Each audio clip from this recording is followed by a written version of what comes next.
Nice weather again today, although there's not as many people outside for whatever reason. And what's going on today? I guess this was a really interesting read.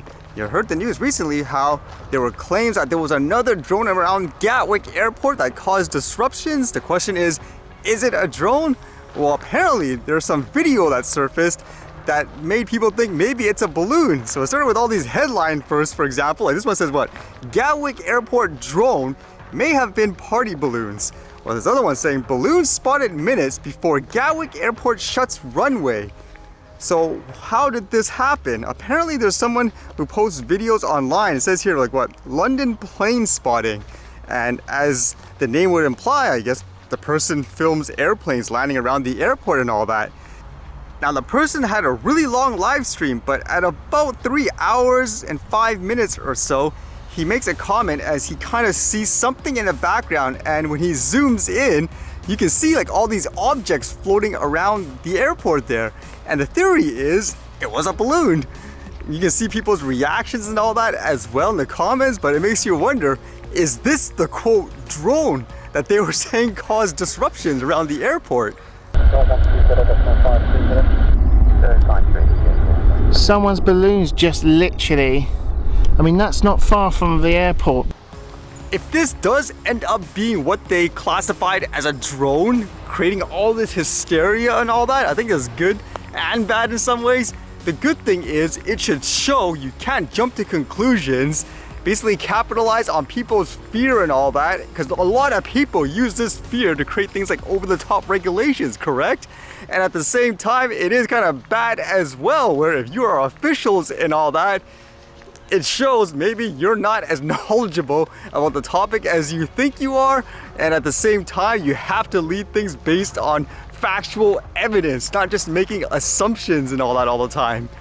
Because unfortunately, from everything I read too, this is actually not uncommon, where people mistaken, let's just say, a balloon literally or a plastic bag as a drone, and then people use that as a reason to say, oh, if this hit that and so forth, it would be dangerous. So irresponsible. I mean, I personally think this is irresponsible in terms of jumping to conclusions, automatically labeling it as a quote drone. I mean, at most you should say unidentified flying object, correct? Because you don't know what it is.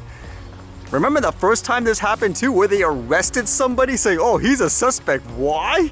Just because what, he flew things like, I don't know, model aircrafts and stuff like that? That's it? That's your suspect? No actual proof he was at the location or anything like that? I mean, that's just an example of how dangerous it could be, because it doesn't matter what the topic is. When you have this type of, I guess, prejudice type of mindset, no good can come of it, in my opinion, to go by just fear and all that. So let's see what happens with this. Will they actually persist saying, no, we're gonna find that drone no matter what? Kind of like last time. It's kind of like I mentioned too, at this rate, it's almost like one would really want some kind of drone incident just so they can say, aha, told you so, because nothing really has come up so far. And then I read this one where apparently this one was confirmed to be an actual drone. Apparently somebody, I guess, got arrested for flying their drone around a sporting event. This one here says, arrest after drone halts crunch football match. A man has been arrested after a drone forced a crucial football match in Derbyshire to be halted. Chesterfield were playing Bromley FC in the National League playoffs on 7th of May when the drone was spotted over the Technique Stadium. The game was halted for several minutes until the object was seen to land. Derbyshire police said a Nissan Juke was later stopped in Cranbourne Road, Chesterfield, and a man in his 20s was arrested over the incident. So was he literally flying it, let's just say, over the players and the game and stuff like that? Because that wouldn't be a good idea. It says the suspect has been released on bail pending further inquiries, and police have appealed for anyone with information to contact them. Chesterfield went on to win the semi-final but lost the subsequent final to Notts County at Wembley.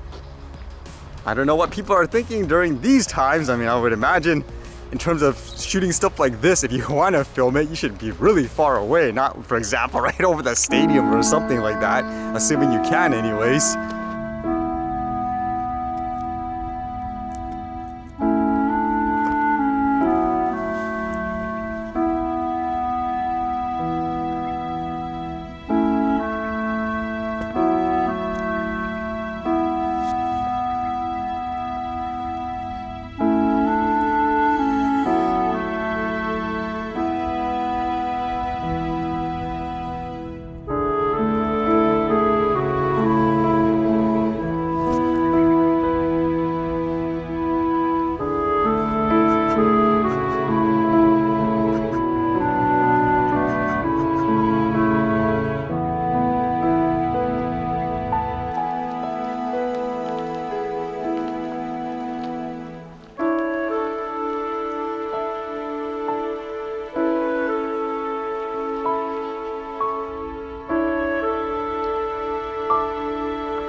Alright, see you guys later.